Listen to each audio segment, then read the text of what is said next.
Puisque j'y suis, je vous fais la deuxième strophe du poème de Maître Eckhart, Le grain de sénévé, qui est un chef-d'œuvre. Alors le problème, c'est que c'est très très court. Euh, il faut un petit peu avoir l'arrière-fond pour comprendre ce qu'il y a derrière. Il faut un peu déplier le texte pour le sentir, mais c'est d'une très grande profondeur et surtout c'est très poétique.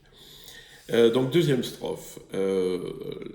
Vous savez, la première strophe parlait de la parole qui sort du Père et qui est le commencement de toute chose. C'est-à-dire la nature divine sort d'elle-même et se manifeste dans la réalité.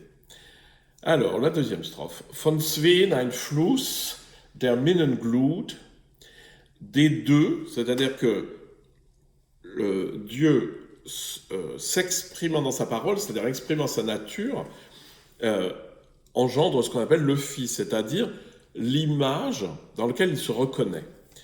Et de cette contemplation du divin de lui-même, von Zweien ein Flut. La Flut, c'est la marée, c'est l'eau qui s'écoule, donc il y a un torrent ou un flot brûlant, enfin brûlant c'est plus loin, der Minenglut. Minen c'est l'amour, la braise de l'amour, quoi. Donc l'idée c'est que le divin prenant conscience de ce qu'il est lui-même, commence à avoir une relation et que cette relation est une relation d'amour et d'amour brûlant. Der Zweierband den Zweien bekannt. Le band, c'est le lien. Alors ça, c'est une expression qui est très connue dans la théologie, c'est l'Esprit Saint, c'est le lien, ce qui fait le lien, une espèce de... ce qui fait le lien, quoi. Le lien des deux est connu des deux. Alors là, vous avez le deuxième aspect du divin, c'est à la fois aimant et conscient. Alors, der Zweierband den Zweien bekannt, fließe der viel süßer Geist.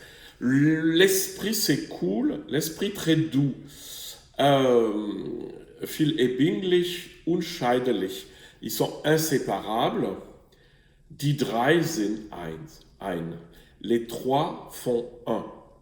Et donc, c'est-à-dire que dans la relation, il y a le divin qui engendre son image et que de cette relation naît de l'amour qu'on appelle l'esprit, mais tout ça, die drei sind ein. Les trois ne font qu'un. Et là, il y a une jolie phrase, c'est weißt du das? Est-ce que tu peux le savoir? Réponse, nein, non. Es weiß sich selber allermeist. Seul Dieu peut se comprendre en lui-même.